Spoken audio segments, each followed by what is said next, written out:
योगेन चित्तस्य पदेन वाचाम् मलं शरीरस्य च वैद्यकेन योपाकरोत्तं प्रवरं मुनीनां पतञ्जलिं प्राञ्जलिरानतोऽस्मि आबाहुपुरुषाकारं शङ्खचक्रासिधारिणं सहस्रशिरसं श्वेतं प्रणमामि पतञ्जलिम्।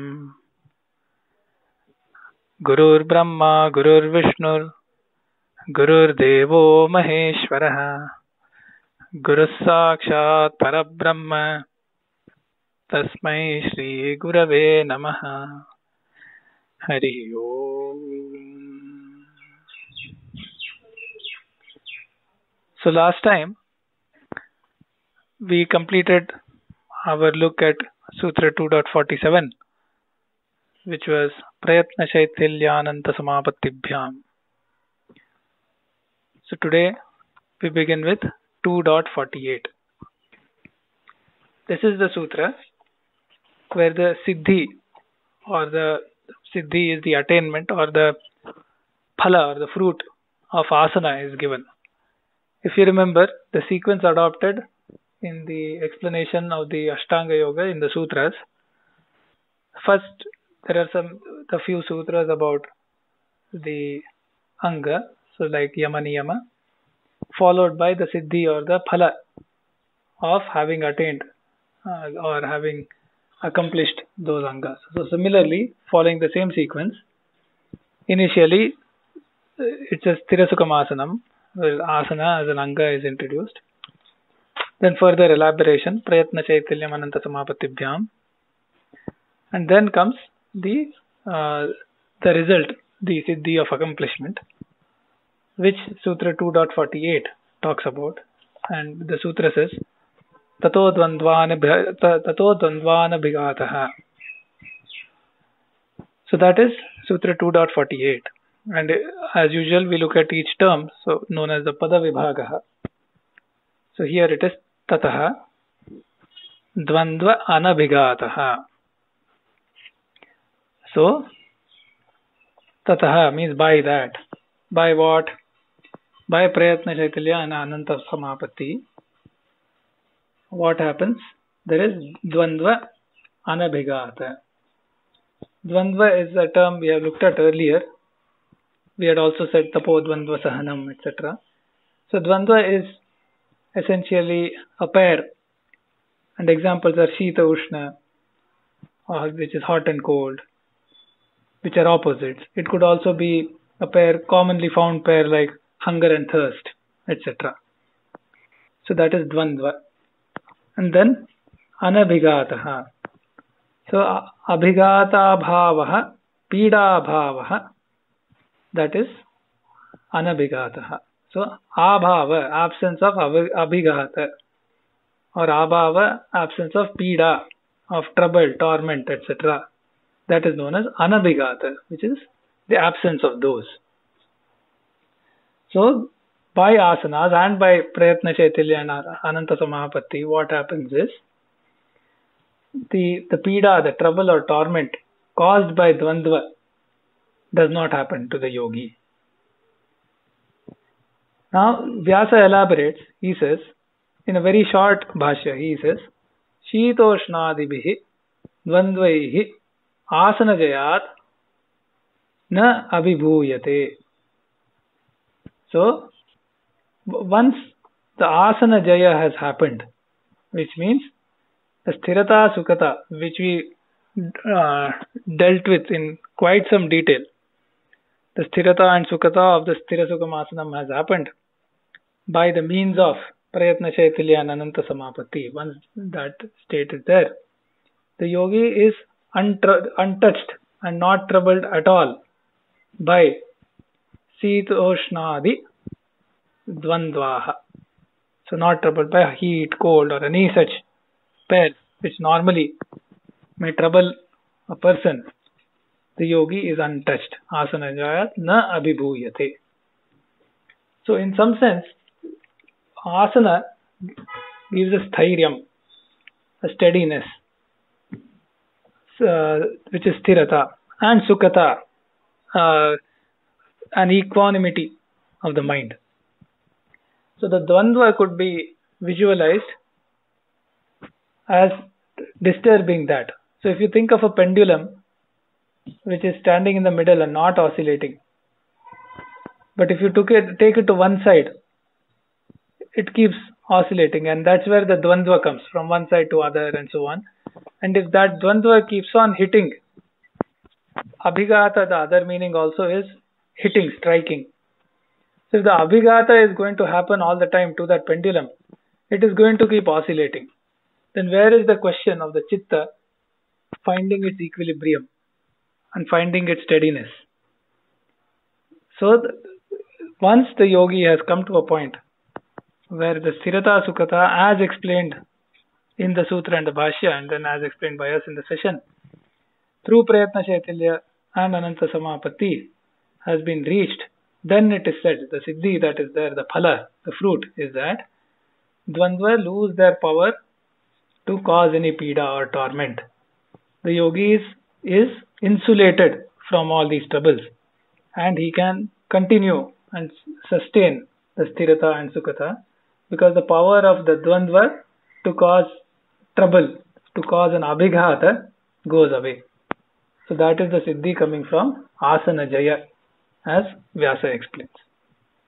So that is Sutra 2.48.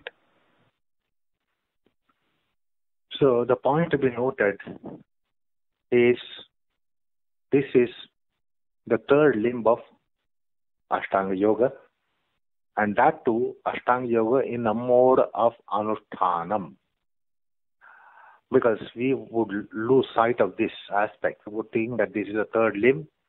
Yama Niyama as mentioned, now asanas are being mentioned. And we would try to infer this on the basis of our own way of doing our yoga. So this is Anušthanam, has to be understood. Just as Yama Niyamas were understood as vratas, vows and vratas, asana here is to be understood as in a vrata form, not necessarily in the form that we adhere to it or we practice it. And therefore, out of our practice, we should not be looking at this fruit as to when we will be getting this fruit of our asana. Dvandvānabhighātaḥ condition, insulations to dualities. So we should not lose the sight and the fact that this is third anga of Anusthana of Ashtanga, and not practice of Ashtanga, but Anusthana of Ashtanga. So what we are doing is something preparatory. It is not that what we are doing is wrong in the sense of practice. As a physical workout, it's not wrong, but we should know that it is proceeding towards the run-up of essential yoga. When this fruit has to be coming up, it was the Anusthana form. And therefore, it is also important to really ponder over as to what is asana Anusthana. Now, asana Anusthana would not be meaning that it should be 24 into 7 into 365. But it is a culture, it is ethos and culture of doing asanas. So that has to be also understood. In case of Yamaniyamas, we were mentioned about Anuvrata and Mahavrata. And therefore, we will have to look for Anuvrata as to how and when we might be able to adhere to that mode of practice in the form of Anuvrata. Basically, it has to be a vow. So don't take to mean that asana practice gives you dvandvānabhighātaḥ condition, or mastering asanas as postures would give you dvandvānabhighātaḥ condition. Basically, it has to be vrata. So it's an integrated practice. It's not that yamas and niyamas are out of the box, and then only asana is a box to be considered here. That also won't be proper, because yoga implies integrated approach, integrated practice, integrated adherence. So we should not lose the sight that asana anusthana concept here, and not just asana practice concept. Asana practice will be something that will be coming in earlier stages before we qualify to be doing anu anusthana or the anuvrata of yoga asanas. So there is ethos, there is some kind of that regularity, some kind of discipline in life, which one may be able to adhere and embrace at some point in time. So then only it will be essential yogasana anusthana. So we should not try to deduce all these things based on our own ways of doing our asanas. We might do asanas as physical workout, as kind of physical mental health scheme. So there are various ways. They are not wrong, but they are coming in earlier part of our pursuit. So therefore, this should be borne in mind that the reference is to yoganga anušthanam. Anušthanam, the meaning of it has to be understood, and basically it is also a vrata. Just as yama niyamas are vrata, either anuvrata or mahavrata, a yogasan is also anuvrata or mahavrata. And then this siddhi is mentioned with reference to mahavrata of asana. Otherwise, we will be having dvandvānabhighātaḥ condition temporarily while you are practicing.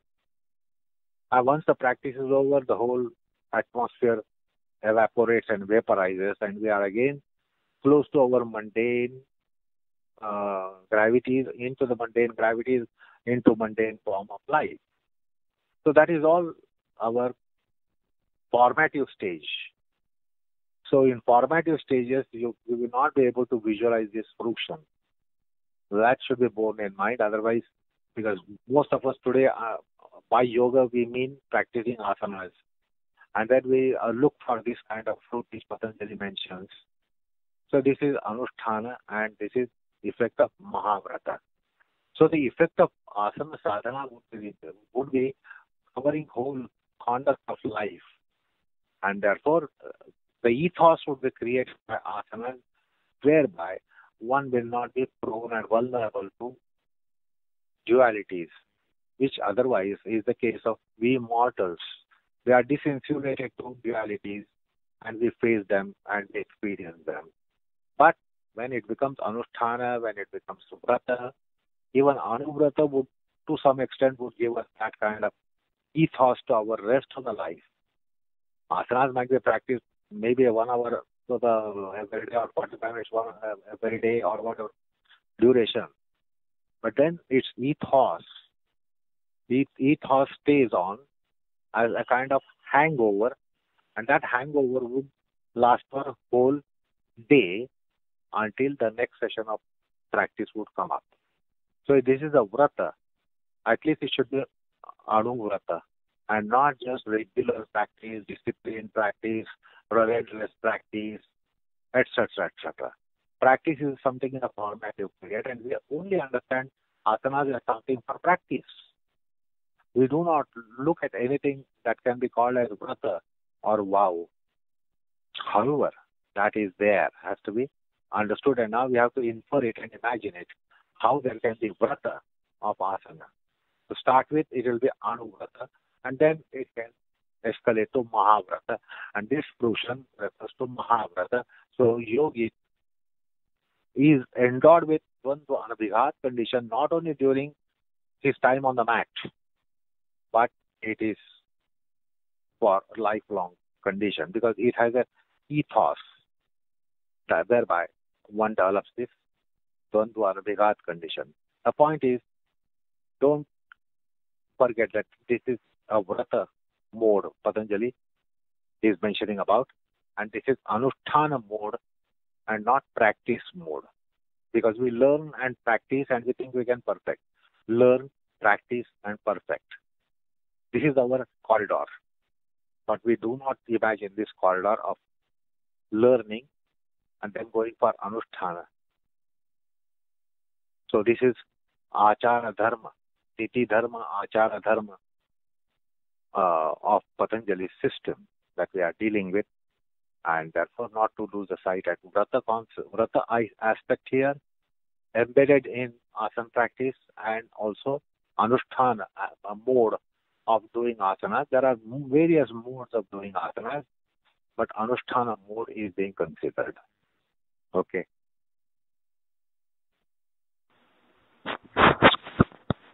So now we move on to the next sutra, 2.49. The sutra is tasminsati śvāsapraśvāsayorgativicchedaḥ prāṇāyāmaḥ.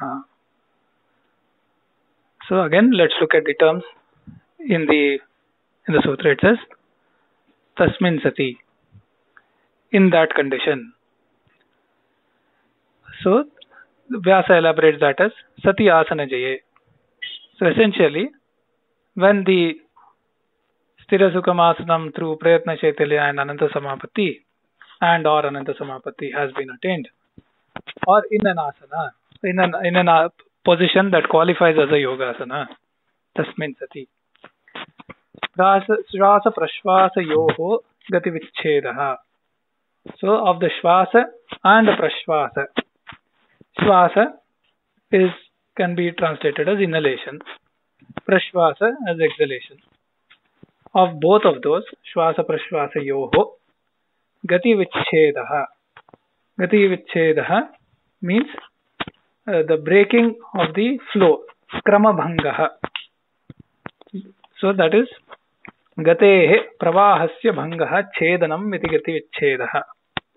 So regulating, reducing, and of the normal flow of the śvāsa and praśvāsa is known as prāṇāyāmaḥ. So there are 2-3 things. Probably we should have some background before we proceed into this. So the Patanjali has defined pranayama very broadly by saying śvāsapraśvāsayoh gativicchedaḥ prāṇāyāmaḥ.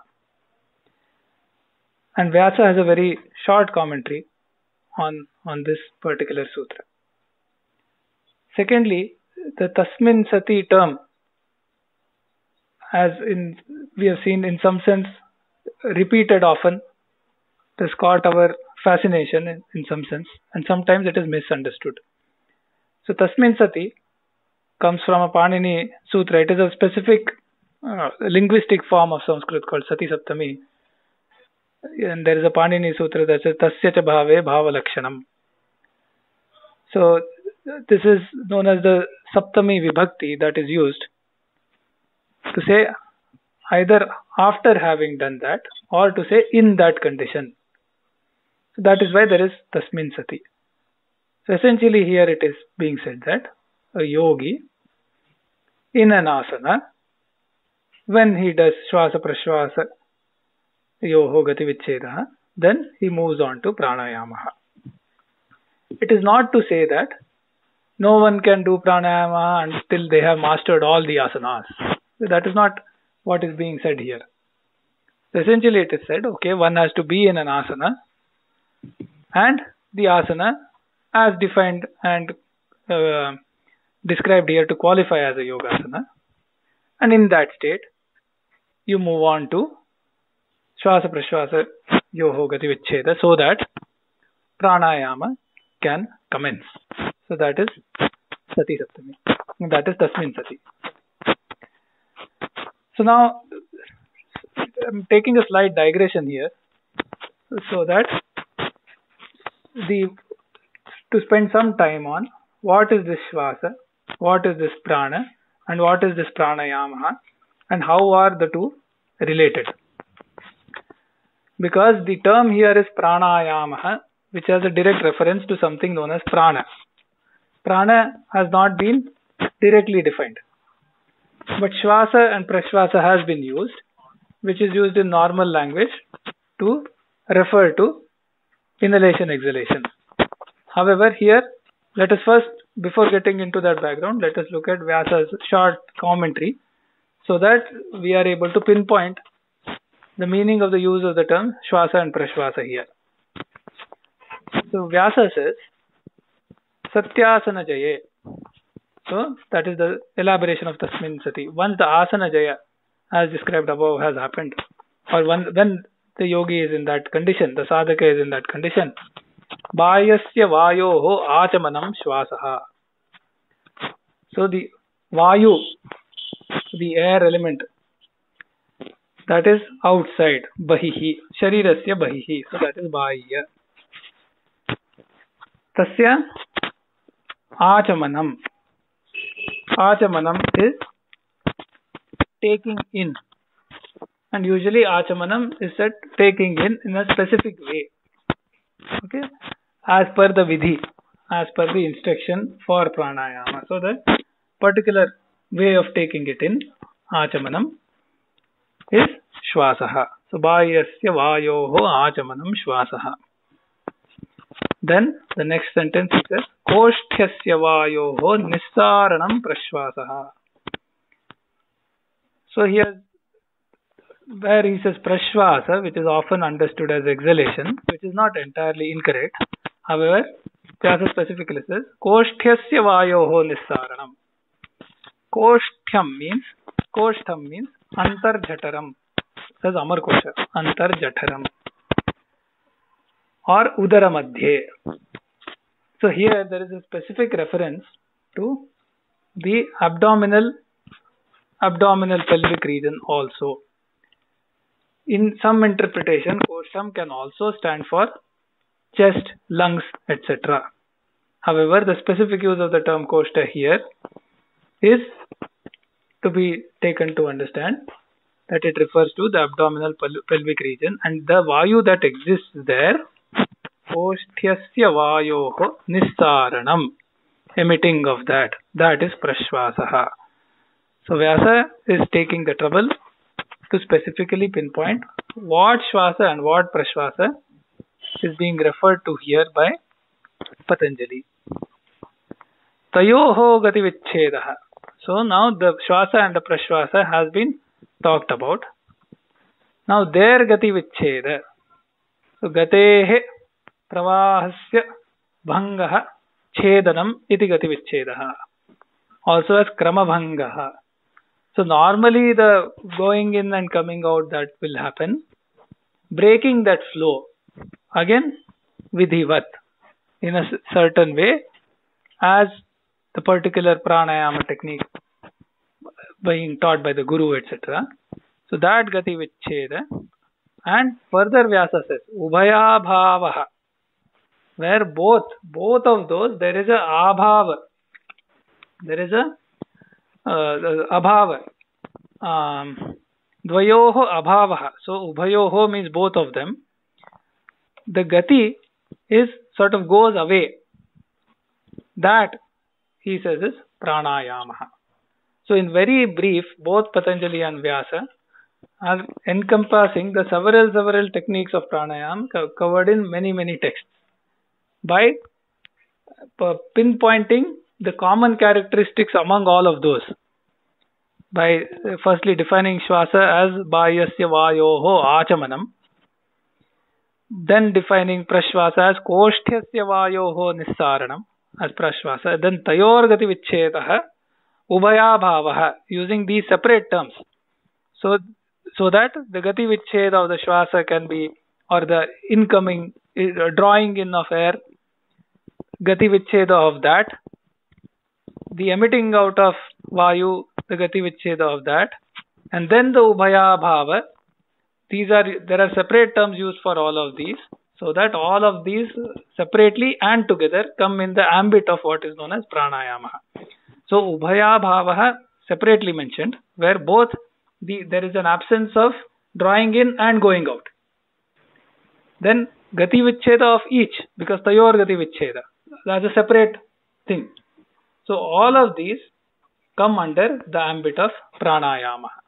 So very briefly but very broadly, Patanjali and Vyasa have taken the many techniques of pranayama that exist and defined all of them to fall under the particular definition given here, that tasminsati. By using that term, the necessity of asana as a prerequisite gets covered. Then by using śvāsapraśvāsa and giving a specific definition of that, the clearly characterized drawing in of air, vayu, and emitting of vayu is covered. Then tayorgativicchedaḥ, the gativichcheda again is very broadly mentioned because there are different ways of regulating or modifying the normal flow that would have naturally happened. So that gativichcheda is very broadly mentioned. In addition, Vyasa uses the word ubhayabhavaha, which means the abhava of both together also. All of that comes under the ambit of pranayama. So this is very brief, but again very broad, encompassing various techniques found in multiple Upanishads, Hatha Yoga Pradipika, Yoga Yajnavalkya, etc., etc. So the breadth of how this has sort of circumscribed the various pranayamic techniques without getting into the details of those, that is something worth noticing as we look at this. So now let me go to that slight digression here, because the term prana has not been defined. And then there is a natural question as to what is prana, what is shvasa, what is the relation, and why is this regulation of drawing in of air and drawing out of vayu, why is that called pranayama? So this is something I'm attempting to bring through looking at multiple texts. So firstly, prana. The prana term is somewhat mysterious. It appears suddenly in multiple texts in different connotations. So for example, prana is prananam. That is the dictionary meaning. Bringing of life. The throbbing of life is prana. Then Tarka Sangraha, Nyaya Shastra, etc. they will say Dehantas charita vyayuf pranaha. So that vayu that moves within the sharira, within the body, that is known as prana. So for example, in Tejas, the fire tattva, okay, which is known as Agni, or the Mahabhuta or the tattva called Tejas, there are different manifestations. It is said to be in the sun, Surya. It is there said to be in the Bhuloka, on the earth, as Agni, fire. It is also said to be in something like Swarna or gold in the form of luster. So that is a Teja Tattva in various manifestations. Similarly, Deha Antascharita Vayu Pranaha, the Vayu Tattva that is moving within the Sharira is Prana, says Tarka Sangraha. So then, is that same as the Vayu? Is that the same that undergoes inhalation and exhalation? So now, the Brahma Sutra clearly says, Na Vayu Kriya Pratak Vyapadeshat. Prana is not identical with Vayu. Prana is not identical with Kriya. Na Vayu Kriya. Why? Pratak Vyapadeshat. Because in the text, so the Brahma Sutra, it is directly related to the Upanishadic Vedantic text. And it is the analysis of text that is the main purpose of the Brahma Sutra. So, the justification in the Brahma Sutra usually is based on what appears in the text. So, it says that in the text, there is a separate mention of prana and vayu in the same sentence. And if both meant the same, why would have they been mentioned separately? So, there is a pratak vyapadesha. So, therefore, na vayu kriya pratak vyapadesha. Therefore, prana and vayu are not the same. Prana and kriya are also not the same. Which means prana is something different. Guruji often has quoted the statement that says he called prana the Vishwa Chaitanya Shakti. The Chaitanya Shakti.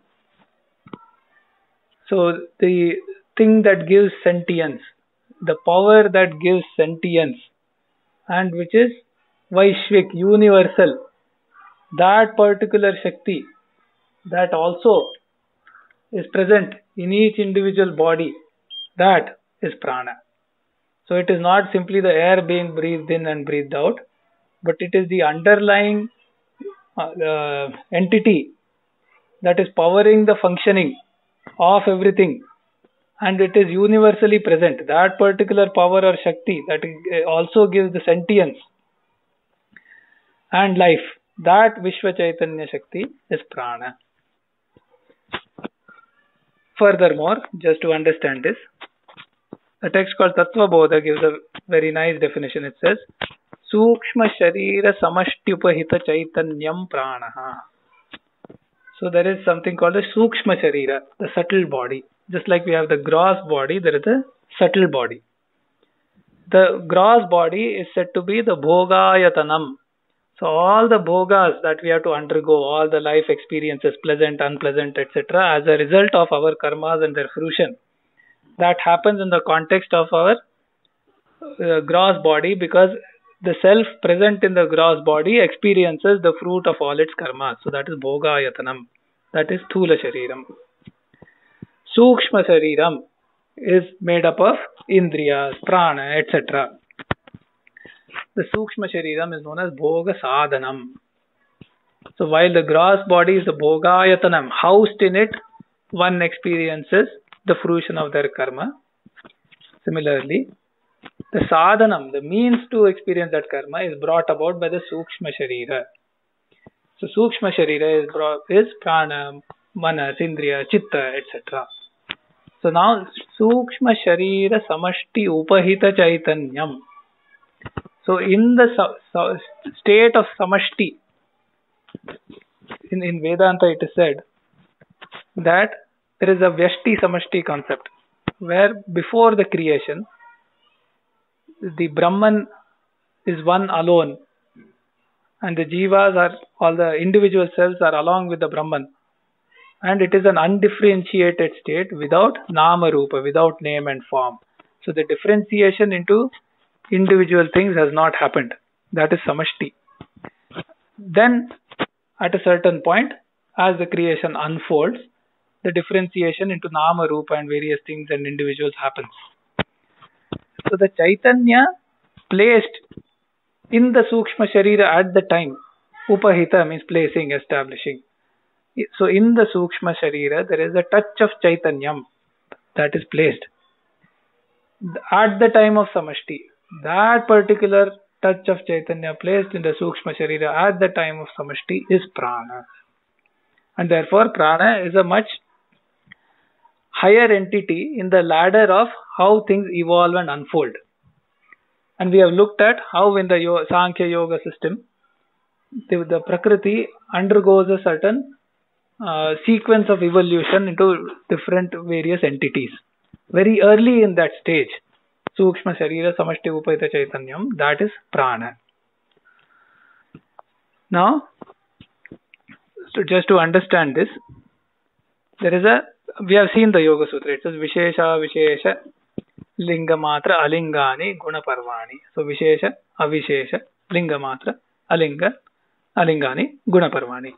So the how the Prakriti has evolved. At the final form, there are the Visheshas. Visheshas are the Panchamahabhutas and the Ekadasha Indriyas.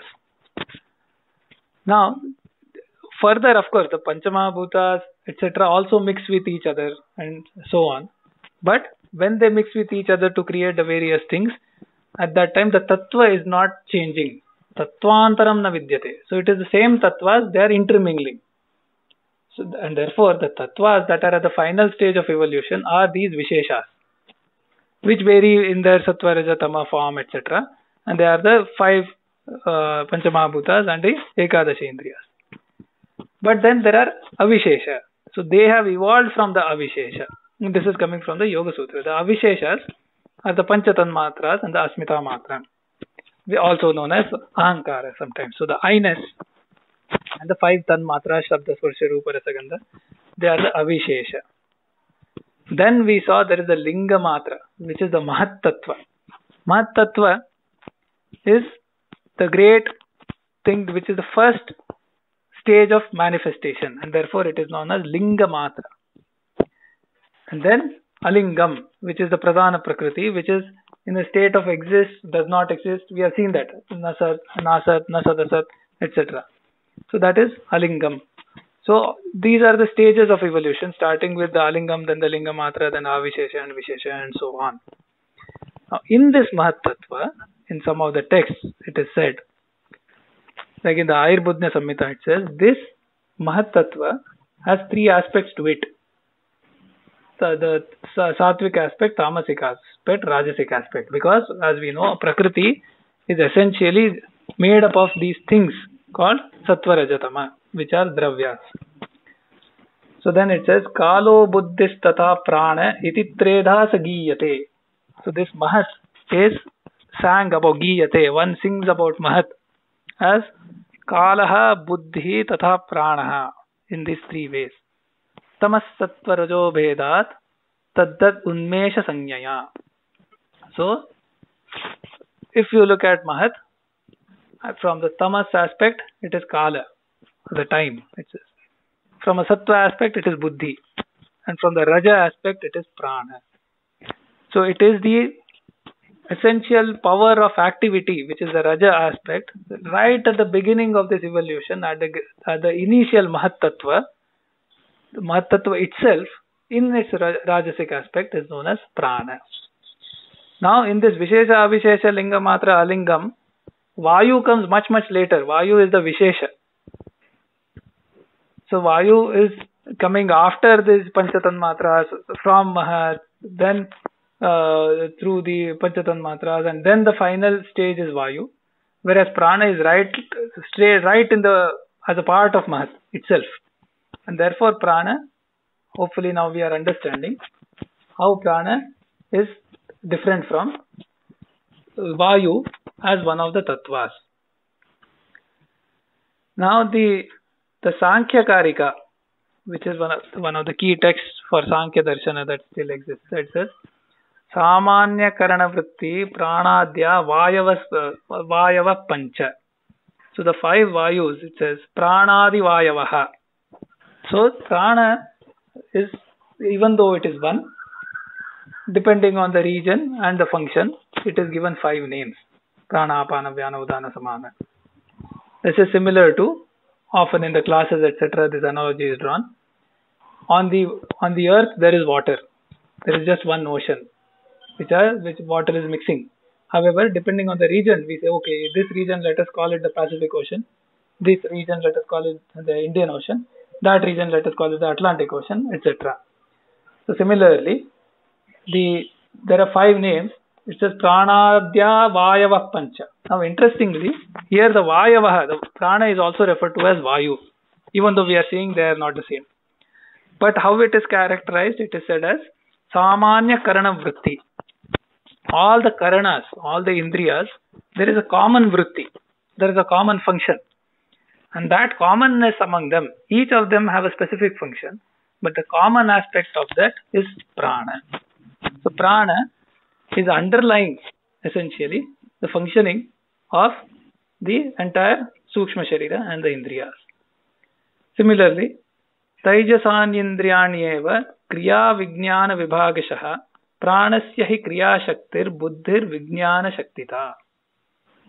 So now, here in the Taijasa Indriya, etc., there is a Kriya Vijnana Vibhaga. And there, for every entity to function within the body, there is a Kriya Shakti and a Vijnana Shakti. There is a Jnana Shakti. So the Vijnana Shakti is coming from Buddhi and the Kriya Shakti is coming from Prana. And Buddhi, Mahat is also known as Buddhi. Buddhi is said to be coming from Mahat when we talk about an individual Sharira. And similarly, Prana is the Kriya Shakti there. So we are seeing in parallel how the functioning is through Prana and the perceiving and the Vijnana and the Nishchaya, etc. is coming from Buddhi. So that is how Prana is at a very early stage of the evolution of this Prakriti. Now we move on, having understood to some extent what is this Prana. In fact, Prana is a word even to refer to the Jivatma, even Paramatma in different places as per context in the Upanishad. But here the Prana reference is coming from this particular Vishwa Chaitanya Shakti, Mahat, Sukshma Sharira, Samashti Upata Chaitanyam, etc. And therefore we are seeing Prana as a very, very fundamental concept in the stages of evolution, of creation as per the metaphysical understanding. But then Prana also has this correlation with śvāsapraśvāsa and the vayu. It says nishvasochvasadikani prāṇakarme tishyate. Again from the same Ayurveda Samhita. It says the nishvasa and the uchvasa, the breathing in, breathing out, drawing in, drawing out of vayu, it is a prana karma. So it is this prana that is activating the drawing in and drawing out. And now we begin to understand how the uchvasa prashvasa, śvāsa prashvāsa is now related to prana, because it is a prana karma. So while prana is doing, it is the underlying power of functioning, etc., our access to that prana is through its karma of śvāsapraśvāsa. Just like the mind is the receptacle of conscious thinking, subconscious thinking, thought, etc., perceiving, etc. But our access to the mind is through conscious thought. Similarly, our access to the prana is through drawing in, drawing out of breath. So that is one function of prana to which we have access. And therefore, the śvāsapraśvāsa gains a key avenue for one to touch the prana karma and the prana itself, because nishvasochvasadikani prāṇakarme tishyate. And now we are drawing a bridge between śvāsapraśvāsa and prana, even though it is a very high and fundamental entity. And therefore Patanjali then can say that tasminsati śvāsapraśvāsayorgativicchedaḥ prāṇāyāmaḥ. Again, we saw that the kriya shakti functioning in all the indriyas, it coming from prana. But the vayu, which is the key part of the śvāsapraśvāsa, drawing in of vayu, the vayu characteristic is said to be sarvendriyanam atmatvam vayoho karmabhilakshanam. Again from Kapila Gita. So it says the vayu has a sarvendriyanam atmatvam. So vayu touches and is the self of all the indriyas. So the functioning of the indriya, the kriya shakti is coming from prana, the atmatvam is coming from vayu. So vayoho karmabhilakshanam. So vayoho karmasya abhilakshanam, the characteristic of the functioning of the vayu is sarvendriyanam atmatvam. And this is another link that we are seeing of vayu and the prana. And therefore we see how the working on the śvāsapraśvāsa is having an effect on the prana itself. So that is how we sort of progress in our understanding.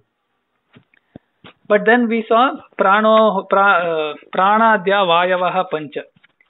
Why is prana also known as vayu sometimes? Are they the same? Why is that confusion coming in? So there, in one place there is an answer that says antakarana parinamepi vayutulya sanchara visheshat vayu devatadishthatrutvacha vayu vyavaharopapattihi. It says, okay, why is it okay to refer to vayu as, refer to prana as vayu, which is seen in multiple places? Why is it okay? It is okay because antakarana parinamepi, even though prana is a form or a transformation of one of the antakaranas, it is a fundamental entity. However, vayutulya sanchara visheshat, because the movement of prana and the functioning of prana is similar to vayu.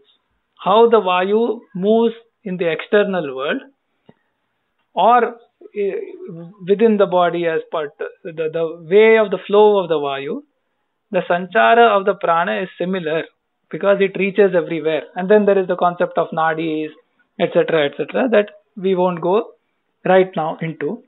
But the reach and the flow of the prana, even though it is something different, even though it is antakarana parinama, it is analogous to the reach and the flow of the vayu.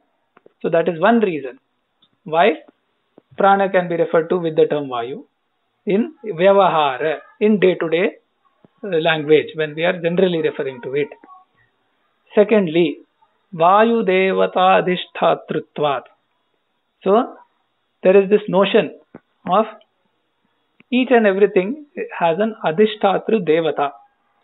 And if you look at the narration of creation in different texts like say Aitareya Upanishad, etc., it is shown how the Vayu Devata, Vayu as a deity, is the Adhishtatru Devata. He is the one who oversees, whose sort of a department, whose ownership it is. So the Adhishtatru Devata for Prana is Vayu. So there are we can't, so even in probably Purusha Sukta, Aitareya Upanishad, etc., there is a primordial person from whom Vayu is emitted. That Vayu enters the individual body, that Vayu Devata, and becomes the Prana, it is said. So similarly, the Prana's Adhishtatru Devata is the Vayu Devata. So that is another reason why using the term Vayu when referring to Prana has a Vyavaharopapattihi. It is okay from a Vyavahara perspective. There is nothing incorrect there. So that doubt also gets clarified.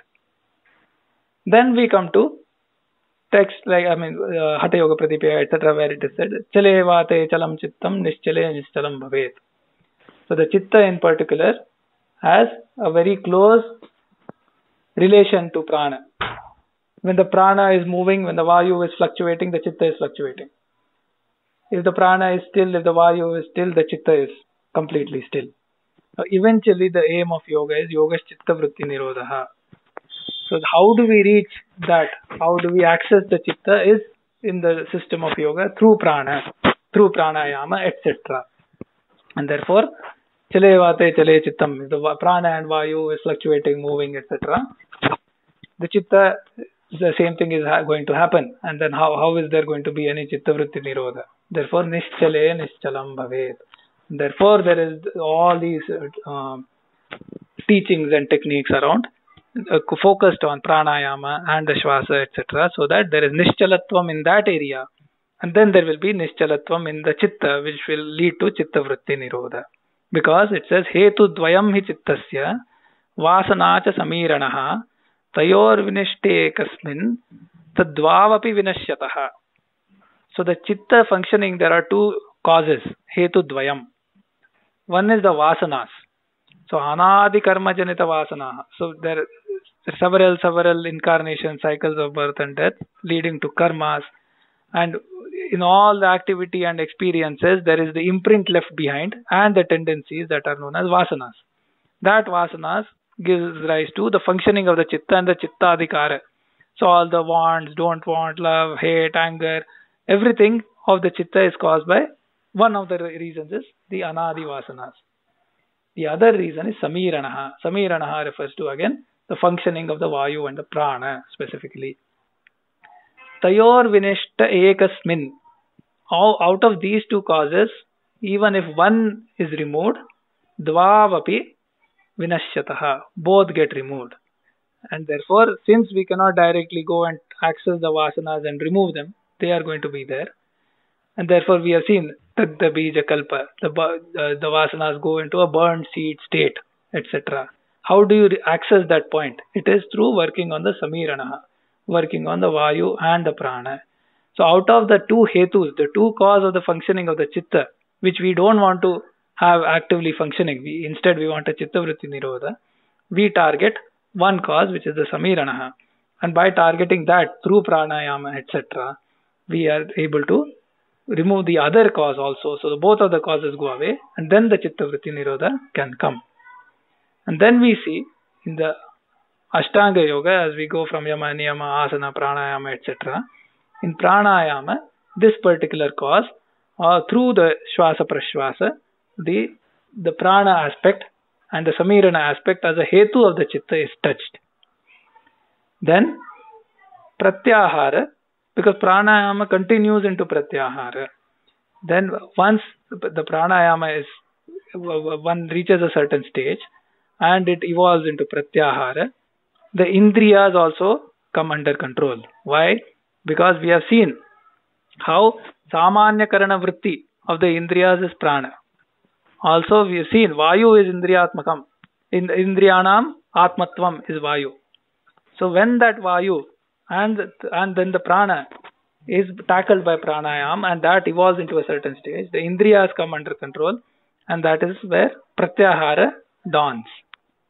Further progression, it goes to dharana. So then it goes beyond the indriyas to manas, and then the buddhi and the chitta as a whole. And then there is dharana, where there is deshabandha chittasya dharana, which we will see. And when that flow comes further, there is dhyana, tatra ekatanata dhyanam, which finally gets into samadhi. So there is that progression that begins here by beginning to work on first asana, which starts with the sthula sharira and then goes further to sthirata sukhata, then gets into pranayama, which starts working on the śvāsapraśvāsa and touches the prana. From then pratyahara, the indriyas, then manas and dharana, and overall chitta, dhyana. And when all of that is accomplished, then comes samadhi, which further has samprajñata and asamprajñata.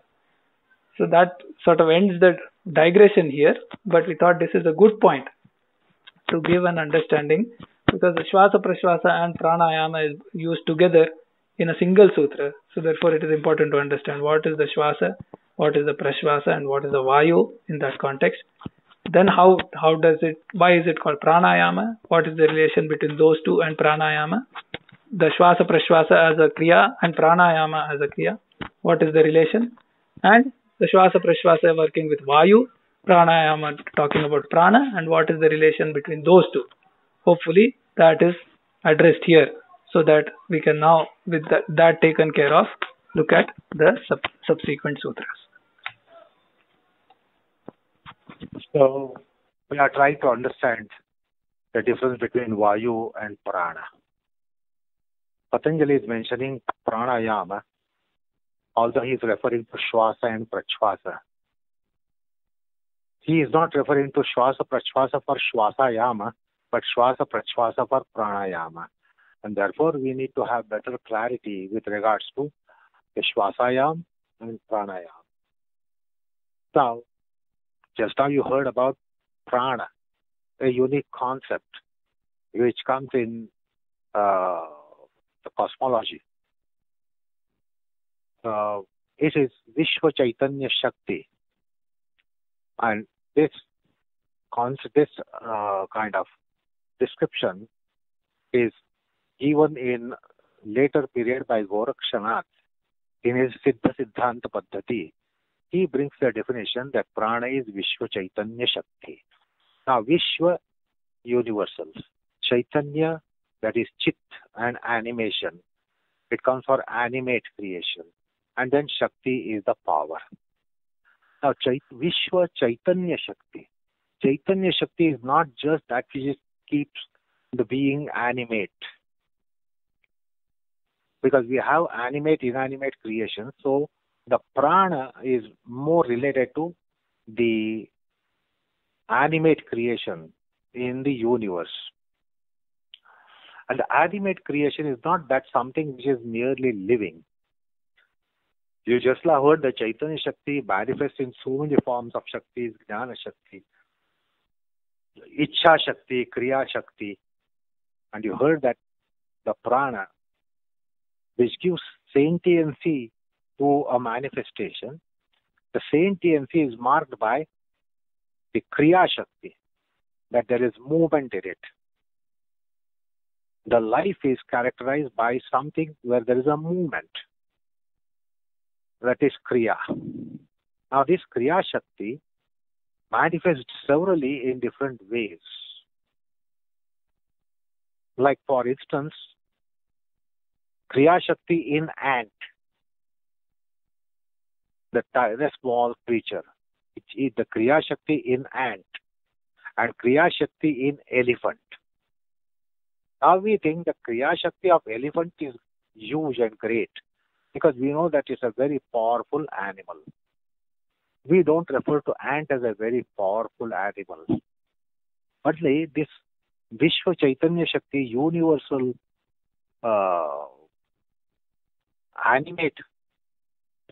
animation power manifests severally. Like ant is more powerful than elephant in one sense that ant can carry weight 300 times its weight in its mouth and climb up a vertical trunk of a tree.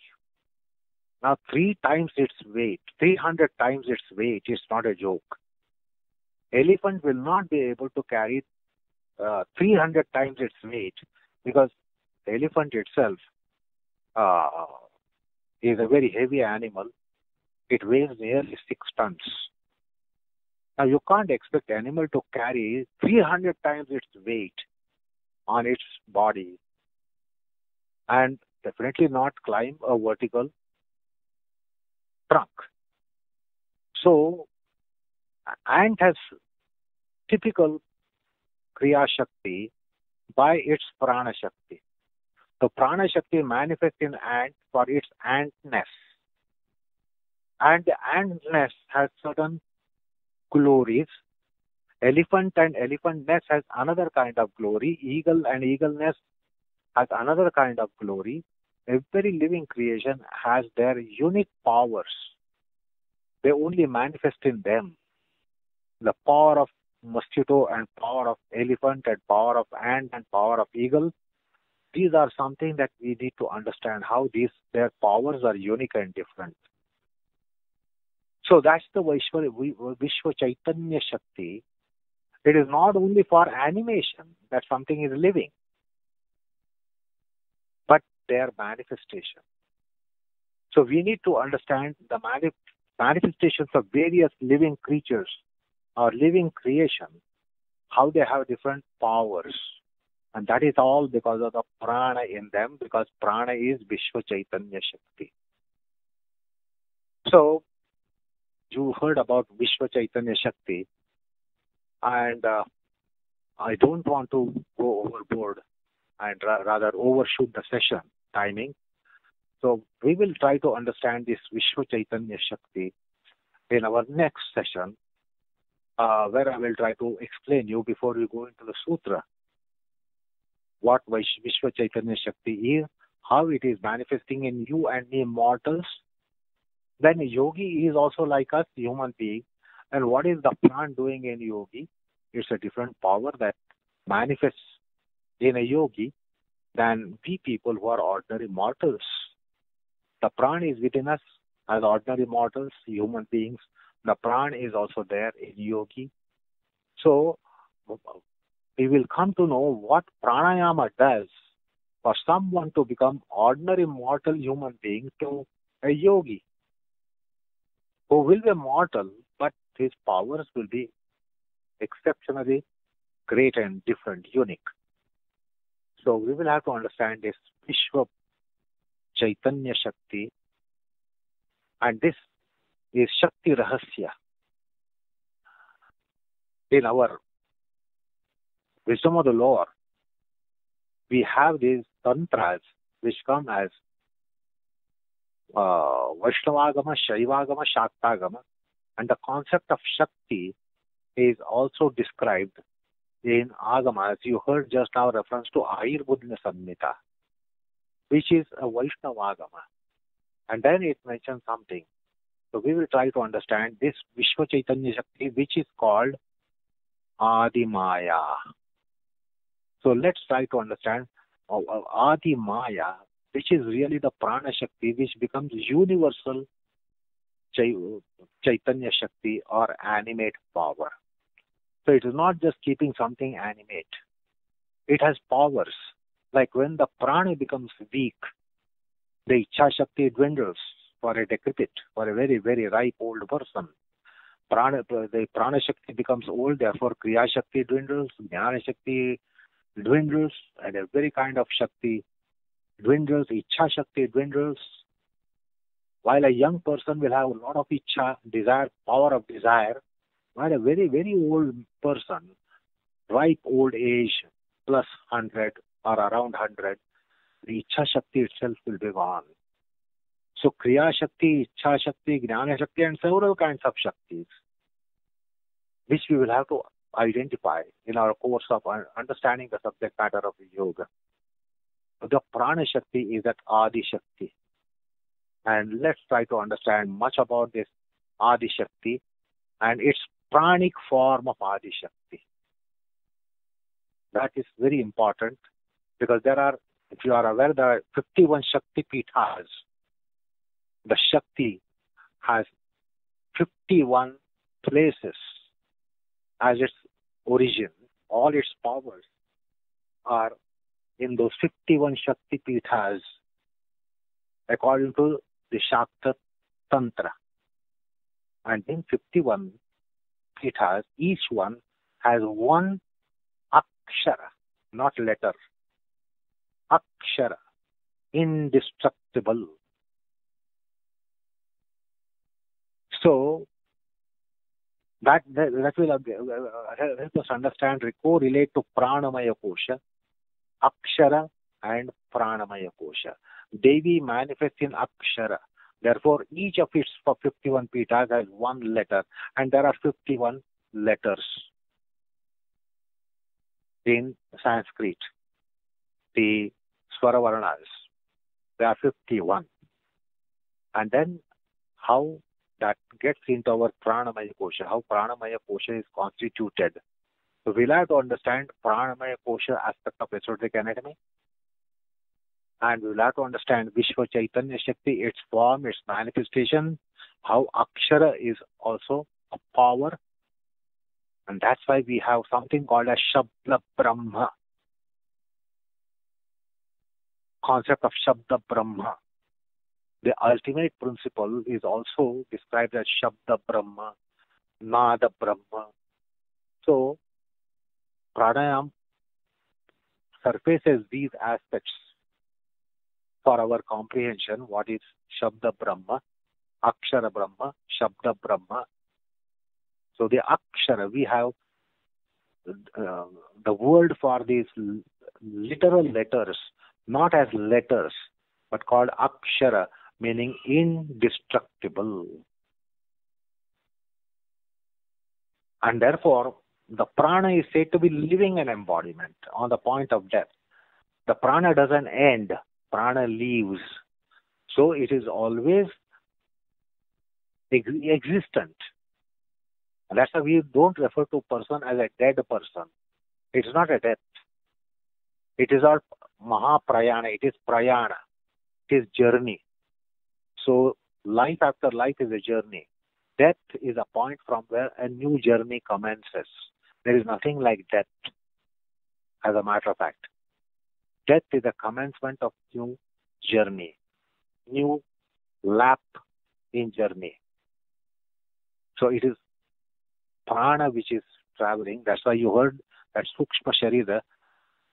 Sukshma Sharira has 5 pranas. There are 17 elements in Sukshma Sharira as described in Adhyatma. And Pancha pranas are there. The pranas, the pran doesn't die. It never dies. That's why it's called universal Vishwa Shakti. Anyway, it's a very mysterious concept and little more insight is necessary. So we will try to have a little more understanding of Vishwa Chaitanya Shakti at the commencement of next session and try to relate it to Pranamaya Kosha and Pranāyāmaḥ so that we understand difference between Śvāsayam and Pranayam. And Patanjali is not referring to Śvāsayam, although he refers to śvāsapraśvāsa, he is not referring to Śvāsayam.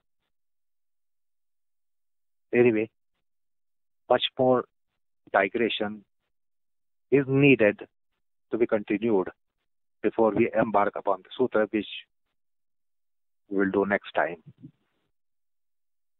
Okay. So we'll recite the slokas on Guruji and stop for today.